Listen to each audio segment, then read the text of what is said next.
చెప్పేటువంటి పెద్దలు శ్రీ సోమిరెడ్డి చంద్రమోహన్ రెడ్డి గారిని మాట్లాడవలసిందిగా కోరుతున్నాం. అందరికీ మహానాడు సందర్భంగా అభినందనలు తెలియజేస్తూ పెద్ద ఆయన ఎన్టీ రామారావు గారిని స్మరించుకుంటూ మా నాయకుడు జాతీయ తెలుగుదేశం పార్టీ అధ్యక్షులు గౌరవ ముఖ్యమంత్రి వర్యులు చంద్రబాబు నాయుడు గారు, అట్లే జాతీయ వర్కింగ్ అధ్యక్షుడు national working president Lokesh Babu గారు, రాష్ట్ర పార్టీ అధ్యక్షుడు పల్లా శ్రీనివాసరావు గారు, మీ అందరికీ నా హృదయపూర్వక నమస్కారాలు. చాలా సంతోషం, మహానాడులో మీ అందరిని చూసే అవకాశం కలిగింది. నాకు ఒక్కటి గుర్తుకొస్తుంది. మేము లాంగ్ టైం బ్యాక్ నాంపల్లి నుంచి సికింద్రాబాద్ పెరేడ్ గ్రౌండ్స్ దాకా ఊరేగింపుగా పోయేవాళ్ళం. తీగల కృష్ణారెడ్డి గారు గుర్రం ఎక్కిపోయేవాడు, మేము ఆ తోకానికి నడిచిపోయేవాళ్ళం. అవన్నీ గుర్తుండాయి.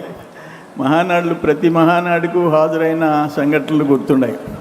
పెద్ద ఆయన ఎన్టీ రామారావు గారి గురించి ఆయన పుట్టినరోజు 1-2 విషయాలు.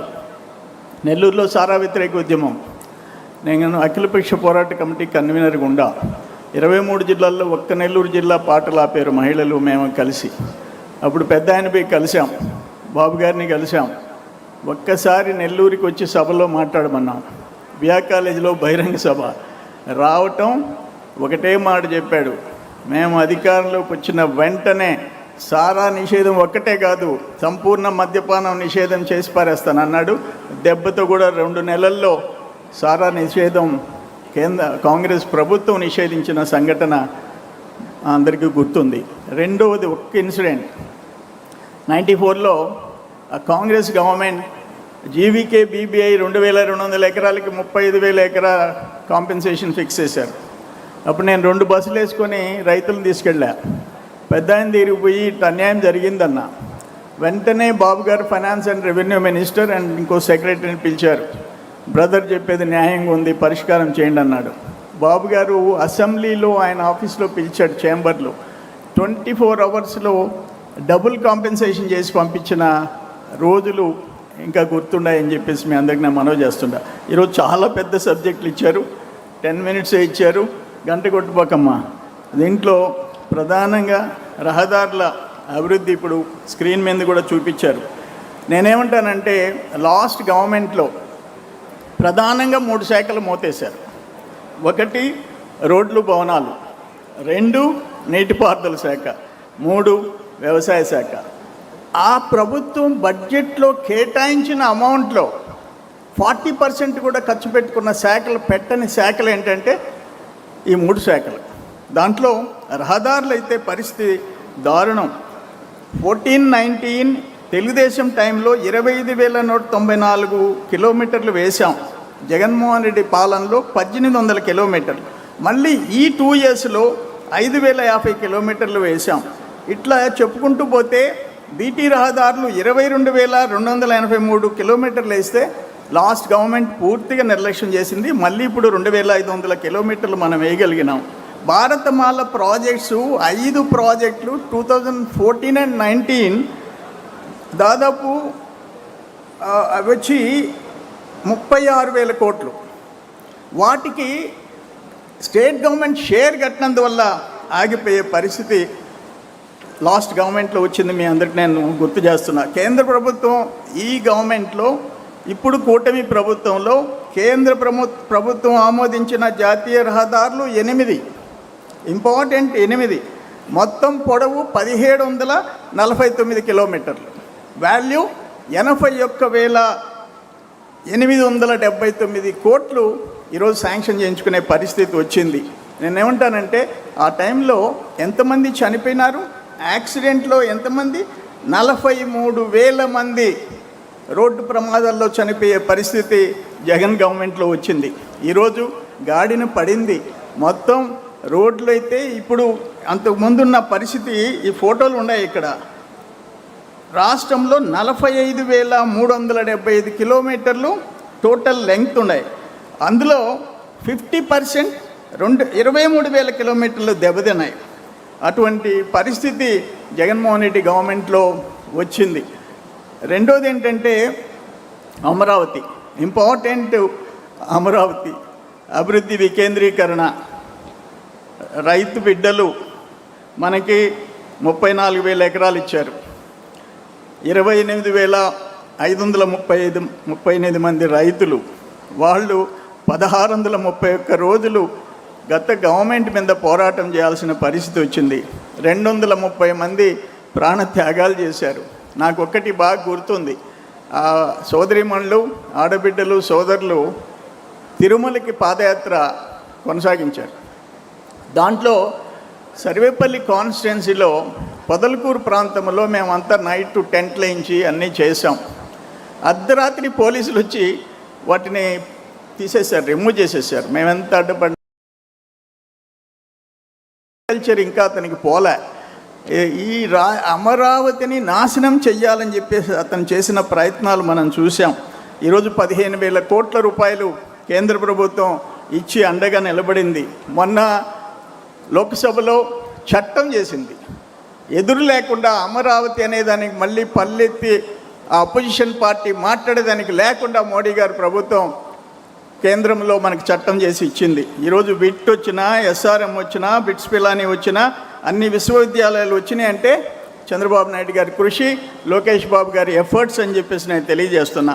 దేశంలో మొట్టమొదటి క్వాంటమ్ వ్యాలీ ప్రజా రాజధానిలో ఏర్పాటు చేసి భవిష్యత్తులో విజ్ఞానులను తయారు చేసే అవకాశం మన అమరావతికి వచ్చిందంటే అది చిన్న విషయం కాదని చెప్పేసి మీ అందరికీ నేను మనవి చేస్తున్నా. మూడోది ప్రాంతీయ ఆర్థిక మండళ్ళు. దాంట్లో ఉత్తరాంధ్ర ఆర్థిక మండలి విశాఖ చెన్నై ఇండస్ట్రియల్ కారిడార్ పరిధిలో విశాఖపట్నం కేంద్రంగా IT, AI, fintech, pharma, port ఆధారిత పరిశ్రమలన్నీ వచ్చే పరిస్థితి వచ్చింది.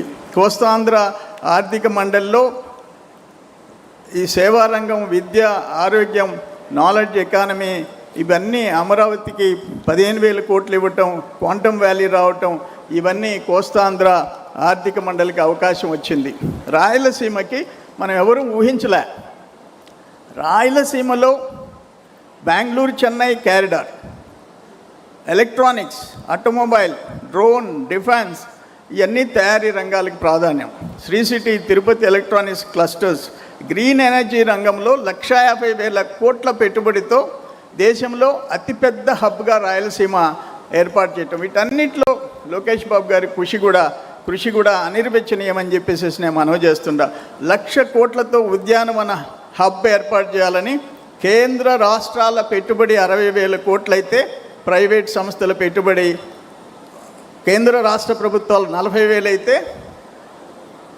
ప్రైవేట్ సంస్థల పెట్టుబడి 60,000 కోట్లు. ఈ విధంగా రాయలసీమ ఆర్థిక మండలి ముందుకు పోయే పరిస్థితి తెచ్చుకున్నాం. ఈ కీలకమైన లక్ష్యాలు ఏంటంటే 29కి బాబు గారు ఒకటే చెప్పారు, 2029కి 20 లక్షల ఉద్యోగాలు కల్పన రావాలా, 3 ఆర్థిక మండలిలో సమతుల్య అభివృద్ధి ద్వారా, పెట్టుబడుల వికేంద్రీకరణ ద్వారా ప్రాంతీయ అసమానతలు తగ్గించుకోవాలని చెప్పి ఒక్కొక్క ప్రాంతం ఒక్కొక్క ఆర్థిక శక్తిగా పెరగాలని చెప్పేసి లక్ష్యంగా పెట్టుకున్నారు. అది మనం అందరం చూస్తున్నాం. ఇంత పెద్ద ఎత్తున 1,00,000 కోట్ల పెట్టుబడి ఈ 2 ఇయర్స్లో తేవటం బాబు గారి కృషి, అక్కడ మోడీ గారి సపోర్ట్, లోకేష్ బాబు గారి అనిర్వచనీయమైన ఆయన ఎఫర్ట్స్ ఇవన్నీ కలిసి వచ్చినాయి. ఇక్కడున్న జనసేన పార్టీ, పవన్ కళ్యాణ్ గారి అండ. అట్లే ఇంకోటి ఏంటంటే, ఒకటి ఇది ఇంపార్టెంట్ సబ్జెక్ట్, పేదల పక్కా ఇళ్ళు. ఎన్టీ రామారావు గారి సృష్టి. ఆ రోజు 5 సెంట్లు, తర్వాత కూడా మనం 3 సెంట్లు ఇస్తూ వచ్చాం. లాస్ట్ టైం ఆ గవర్నమెంట్ వచ్చింది. ఎంత దురదృష్టం అంటే 1 సెంట్ అర్బన్ ఏరియాలో, 1.5 సెంటు రూరల్ ఏరియాలో. అంటే 1.5 సెంటు రూరల్ ఏరియాలో ఏమవుతుంది? 1 సెంటుతో ఏం చేయాలి వాళ్ళు భార్యాబిడ్డలు? పులివెందుల్లో 8,000 ఇళ్ళు మున్సిపాలిటీలో 1 సెంట్లో కడితే, రాక్రీట్ కాంక్రీట్ సంస్థ ఘోరంగా కడితే, ఈరోజు వాళ్ళు ఏం చెప్తున్నారు? నీ పులివెందుల్లో మేము పోయి గృహప్రవేశాలు చేసే ప్రసక్తే లేదు, చంద్రబాబు నాయుడు గారు మున్సిపాలిటీలో 1.5 సెంట్ ఇస్తానన్నాడని చెప్పేసి అడ్డం తిరిగే పరిస్థితి వచ్చింది. నువ్వు కానీ అదే రాక్రీట్ సంస్థ మీద యాక్షన్ తీసుకోలే, నువ్వే ఒప్పుకున్నావు ఆ రోజు. ఇవన్నీ చూసాం. నేను ఒక్క మాట అడుగుతుండా, ఒక్క మాట. జగన్మోహన్ రెడ్డి కుటుంబ సభ్యులు 4, దాంట్లో ఎల్హంక 29 ఎకరాలు, పులివెందుల 3 ఎకరాలు, ఇడుపులపాయ 3 ఎకరాలు, లోటస్ పాండ్ 3 ఎకరాలు, తాడేపల్లి ఎకరా 40 ఎకరాలు, 4000 సెంట్లు. 4000 సెంట్లలో నువ్వు 4000 కుటుంబాలు ఉండమంటున్నావు. అంటే 4-5 కుటుంబ సభ్యులంటే 20,000 మంది దాంట్లో బతకాల నీకున్న ఇళ్ల స్థలంలో. వాళ్ళకి మాత్రం ఒకే సెంట్ ఉండాలా? ఇది ఎక్కడ న్యాయం అని చెప్పేసి నేను అడుగుతూ ఉంటా. ఇటువంటి ఘోరాలు అమరావతిలో దాదాపు అరకులో నీ గెస్ట్ హౌస్ కోసం 400 కోట్ల రూపాయలు ఖర్చు పెట్టావు. నువ్వు పర్మనెంట్ సీఎంగా ఉంటానని చెప్పేసి చేసావు. ఏదేమైనా నేను ఒక్క విషయం అయితే చెప్తుండా. ఈరోజు చంద్రబాబు నాయుడు గారు 2018లో SC/ST సభ పెడితే వేణుగోపాల స్వామి టెంపుల్ ల్యాండ్స్లో ముందు మా అందరితో మాట్లాడి 1,80,000 కేంద్ర ప్రభుత్వం ఇచ్చేది 50,000 పెంచి 2,30,000 చేసి అప్పటికప్పుడు 24 గంటల్లో జీవో తెప్పించాడు. నువ్వు వచ్చేసి ఆ 50,000 కట్ చేసి నా ఎస్సీలు నా ఎస్టీలు అంటావు. 50,000 కట్ చేసి 1,80,000 రూపాయలు చేసావు. దాంట్లో 50-60,000 నీ మనుషులు దోచుకునే పరిస్థితి తెచ్చావు. మళ్ళీ బాబు గారు వచ్చారు, ముఖ్యమంత్రి అయినారు, పరిస్థితి అర్థం చేసుకున్నారు. 2,50,000 రూపాయలు ఇంటికి పెంచిన నాయకుడు చంద్రబాబు నాయుడు గారు అని చెప్పేసి నేను మనవి చేస్తుండా.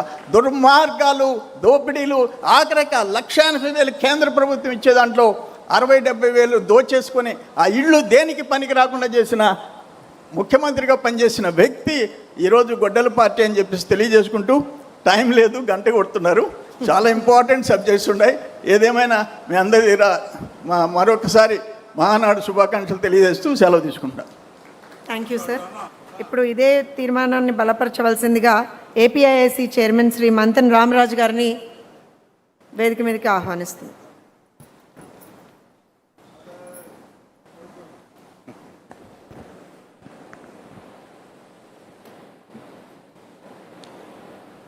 ముందరగా